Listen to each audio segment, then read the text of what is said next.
Miren, ponga el amor por encima, el amor primero.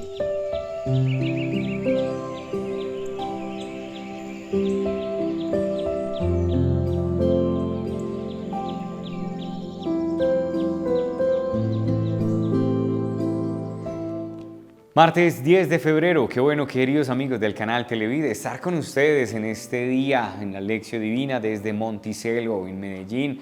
Un abrazo para todos, qué bueno acompañarlos y sentir también su compañía, sobre todo que estamos todavía iniciando este año. Hoy, día de Santa Escolástica Virgen, tenemos esta memoria obligatoria, la hermana de San Benito, qué bueno podernos encomendar también a ella. Y que nosotros pues le pidamos al Señor la gracia de profundizar y de recogernos en nuestro interior para escuchar y meditar su palabra. Pues bien, vamos a hacer eso hoy con el Santo Evangelio según San Marcos, capítulo 7, versículos del 1 al 13. En aquel tiempo se reunieron junto a Jesús los fariseos y algunos escribas venidos de Jerusalén, y vieron que algunos discípulos comían con manos impuras, es decir, sin lavarse las manos. Pues los fariseos, como los demás judíos, no comen sin lavarse antes las manos, restregando bien, aferrándose a la tradición de sus mayores, y al volver de la plaza no comen sin lavarse antes, y se aferran a otras muchas tradiciones de lavar vasos, jarras y ollas. Y los fariseos y los escribas le preguntaron: ¿por qué no caminan tus discípulos según las tradiciones de los mayores y comen el pan con manos impuras? Él les contestó: bien profetizó Isaías de ustedes, hipócritas, como está escrito: este pueblo me honra con los labios, pero su corazón está lejos de mí. El culto que me dan está vacío, porque la doctrina que enseñan son preceptos humanos. Dejan a un lado el mandamiento de Dios para aferrarse a la tradición de los hombres. Y añadió: anulan el mandamiento de Dios por mantener su tradición.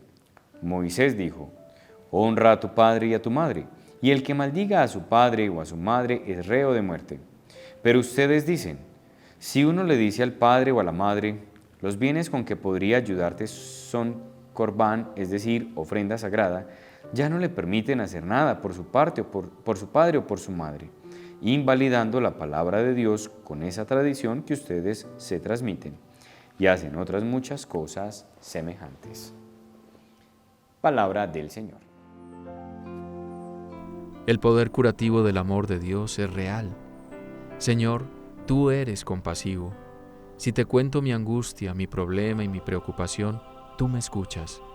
Y lo mejor, me das serenidad e incluso, si es tu voluntad, solución. Gracias, Padre. Todo lo haces nuevo.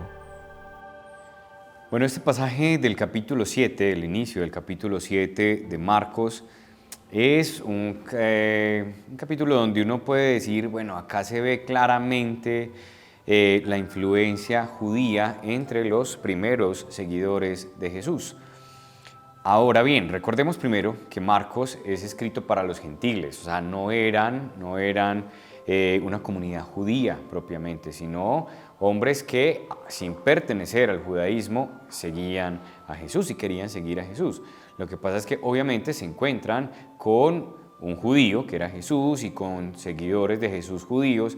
Entonces, por eso, cuando se escribe este evangelio, hay que hacer ciertas aclaraciones o explicaciones.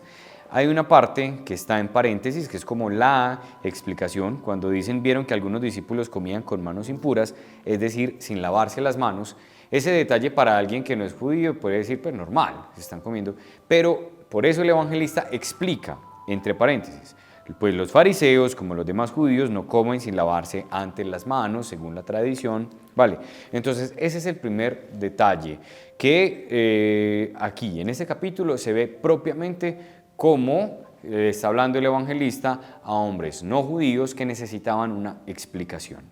Segundo, es claro que es una profundización en las tradiciones judías o farisaicas e incluso al que hace referencia, a lo que se está haciendo referencia acá, cuando los fariseos y los escribas le preguntaron a Jesús: ¿por qué tus discípulos no viven conforme a la tradición de los antepasados, sino que comen con manos impuras? Esa tradición de los antepasados, muy probablemente ellos están haciendo referencia a la Mishnah. ¿Qué es la Mishnah? Es la recolección de la tradición oral que hicieron los primeros rabinos de la interpretación de la Torá, ¿sí? Entonces, recordemos, esto es un detalle simplemente para adentrarnos a este texto. Quizá aquí no sé si saquemos un mensaje para la vida pues muy profundo, pero sí al menos para que nos adentremos sobre todo en Marcos, que es interesante. A ver, el pueblo de Israel se fundamenta en la Torá, ¿cierto? Nosotros lo conocemos como el Pentateuco. Entonces, en estos libros está contenido el fundamento de la ley del pueblo de Israel. Obviamente, esos libros tienen una tradición oral, es decir, se empezó a hablar, se empezó a comentar, se empezó a predicar sobre ellos. Lo que se empezó a hablar, a transmitir, a comunicar de manera oral, después del siglo III, o sea, después de Cristo, en el siglo III, eso se recogió en un documento conocido como la Mishnah hebrea, pues para los judíos, que recoge la tradición oral. No está en la Torá, pero es la interpretación que hacían los rabinos o los judíos. Entonces, es importante porque ellos lo toman como una tradición de los antepasados, ¿sí? Eso toma sentido porque los fariseos están haciendo referencia a esa tradición. ¿Listo? Ese es el segundo detalle. Y ya, por último, es entender que nosotros como cristianos fue al revés. Primero empezó con una tradición oral, lo que se decía y se contaba de Jesús, y fue posteriormente que se escribió lo que se decía y se hablaba de Jesús, que ahí es donde nosotros tenemos los evangelios que leemos, estudiamos y con los que oramos. Conversa con Jesús. A Él le gusta que le cuentes tus preocupaciones y tus alegrías. Escucha con atención. Y si le dices que te dé un consejo, busca el silencio y allí oirás su voz, pues a Él le encantan los lugares serenos como las montañas y se divierte cuando le das un espacio. Ahora bien, el choque que nosotros encontramos en este capítulo 7 sobre la discusión de las tradiciones farisaicas con Jesús es porque precisamente los fariseos y los más judíos que querían seguir a Jesús o que compartían con él no podían ver este contraste, ¿sí? O sea, como que nos estás enseñando la ley de Dios, la palabra de Dios, el mensaje de Dios, pero no siguen las tradiciones.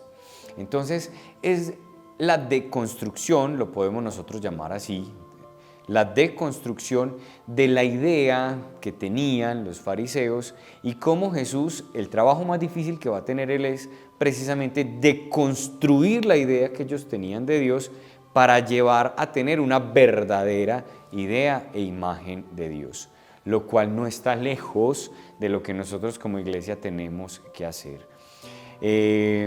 Bueno, es que como estamos en público me cuesta un poco decir esto, pero muchas veces cuando llegan personas a nosotros en acompañamiento espiritual, en confesión, a las mismas celebraciones, qué difícil es a veces de construir una imagen que se ha hecho de un Dios a lo largo de estos 2000 años, que son imágenes muy alejadas del Dios que Jesús nos revela. Cuando uno llega, una persona todavía tan pendiente de la ley o de la norma, más pendiente del pecado, de las equivocaciones, y cree que Dios pues es el juez castigador que tiene en cuenta sus delitos, deconstruya eso en una persona es dificilísimo, ¿cierto? A mí me pasa mucho que vienen a hablar a veces, primero me dicen, ay, yo lo veo en la lección, y después me dicen algo tan contrario a lo que uno les explica, y yo, Señor, por favor, simplemente lo cuento de manera jocosa, pero espero que a nadie le caiga el guante. Lo que sí es que es importante que nosotros entendamos en qué consiste la verdadera ley de Dios, al menos la que nos revela Jesús. ¿Cuál es? La ley del amor, la ley del amor. Jesús, por activa y por pasiva, le dice a los suyos, miren, ponga el amor por encima, el amor primero. Desde ahí haga un discernimiento de la ley, de la norma, de todo lo que nosotros enseñamos.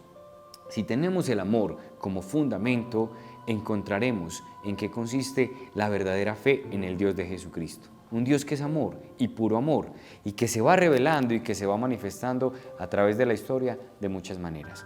Ojalá siempre nuestras decisiones y nuestra experiencia de Dios se fundamente y parta de una experiencia profunda del Dios que es amor.